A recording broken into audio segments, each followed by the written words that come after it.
যারা গণঅভ্যুত্থানে আমরা যারা অংশগ্রহণ করেছিলাম, তো আমাদের মূলত ছাত্ররাই এটা নেতৃত্বে ছিল এবং ফলে ছাত্রদের এবং গণঅভ্যুত্থানের নেতৃত্বে একটা নতুন রাজনৈতিক দলের পরিকল্পনা বা আলোচনা রয়েছে।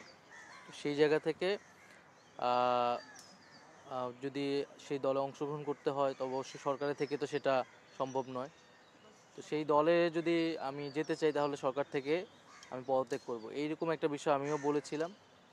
তো যেহেতু এখন আমরা সরকারের একটা স্ট্যাবিলিটি এসেছে, যদিও প্রত্যাশা অনুযায়ী হয়তো কাজ হয়নি, বাট সেটা চলমান আছে। বাট আমাদের এখন রাজনৈতিক দলের আর কাজটা বেশি জরুরি।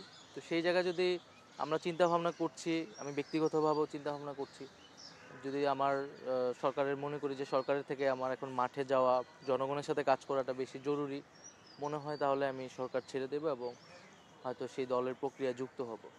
একটু ঘোষণাটা এসেছে যে দলটি এই মাসেই হবে, তাহলে যদি এরকম সিদ্ধান্ত হয় তো এই মাসেই হবে হয়তো, খুব আর কয়েকদিনের মধ্যেই হয়তো এই বিষয়ে একটা চূড়ান্ত সিদ্ধান্ত সবাই পাবে আর কি, আপনারা জানতে পারবেন।